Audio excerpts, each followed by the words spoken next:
बिहार में पंचायत चुनाव को लेकर बड़ी खबर सामने आई है। राज्य सरकार ने साफ कर दिया है कि पंचायत चुनाव तय समय पर ही कराए जाएंगे। इस बार चुनाव ईवीएम यानी इलेक्ट्रॉनिक वोटिंग मशीन से होंगे। साथ ही आरक्षण का नया रोस्टर लागू किया जाएगा। हालांकि इस बार परिसीमन नहीं होगा। बिहार सरकार के मंत्री दीपक प्रकाश ने पंचायत चुनाव को लेकर बड़ा बयान दिया है। उन्होंने कहा है कि राज्य में पंचायत चुनाव की तैयारियां तेजी से चल रही हैं। सरकार और राज्य निर्वाचन आयोग मिलकर सभी जरूरी कामों को पूरा भी कर रहे हैं ताकि चुनाव समय पर कराया जा सके, किसी को कोई परेशानी ना हो। मंत्री का साफ कहना है कि पंचायत चुनाव को लेकर किसी तरह की देरी नहीं होगी। राज्य निर्वाचन आयोग की देखरेख में हर स्तर पर तैयारियां की जा रही हैं। चुनाव से जुड़ी सभी प्रक्रियाओं को अंतिम रूप दिया जा रहा है। इस बार पंचायत चुनाव में एक बड़ा बदलाव देखने को मिलेगा।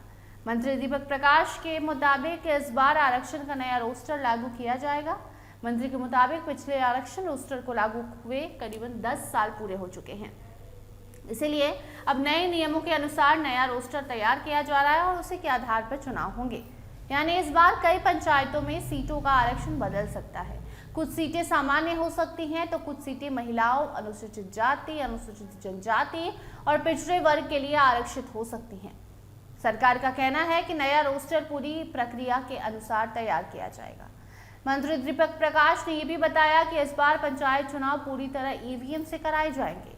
उन्होंने कहा कि चुनाव में मल्टी पोस्ट ईवीएम का इस्तेमाल होगा, यानी एक ही मशीन से पंचायत के सभी 6 पदों के लिए मतदान कराया जाएगा। इन पदों में मुखिया, सरपंच, पंचायत समिति सदस्य, जिला परिषद सदस्य, पंच और वार्ड सदस्य शामिल हैं। सरकार का मानना है कि ईवीएम के इस्तेमाल से मतदान की प्रक्रिया तेज, आसान और पारदर्शी होगी।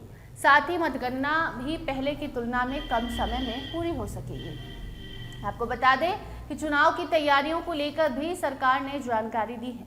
मंत्री दीपक प्रकाश ने कहा है कि राज्य निर्वाचन आयोग ईवीएम के रखरखाव, उनकी जांच और नई मल्टी पोस्ट ईवीएम की खरीद जैसे कामों को अंतिम रूप दे रहा है। इसके अलावा चुनाव कर्मियों की तैयारी, मतदान केंद्रों की व्यवस्था और दूसरी प्रशासनिक तैयारियां भी लगातार चल रही हैं। सरकार का मानना है कि चुनाव कराने के लिए सभी जरूरी इंतजाम समय रहते पूरे कर लिए जाएंगे।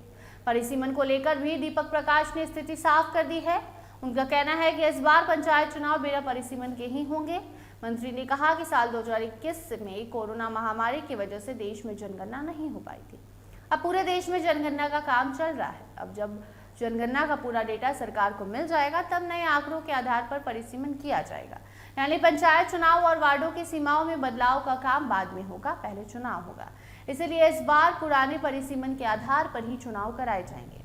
मंत्री दीपक प्रकाश ने यह भी कहा है कि सरकार तय समय पर पंचायत चुनाव कराने के लिए पूरी तरह तैयार है। अक्टूबर-नवंबर के बीच चुनाव हो जाएगा।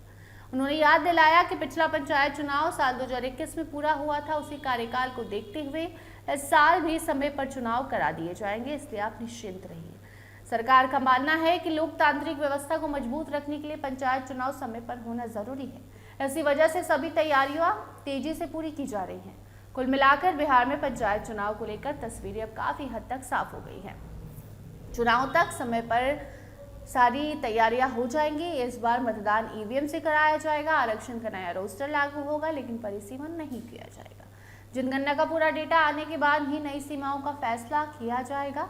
अब सभी की नजर राज्य निर्वाचन आयोग की ओर है, जो जल्द ही चुनाव कार्यक्रम और आरक्षण रोस्टर की घोषणा कर सकता है। इस खबर पर आपकी क्या राय है, कमेंट सेक्शन में जरूर बताइए। देखते रहिए स्टार टीवी बिहार। धन्यवाद।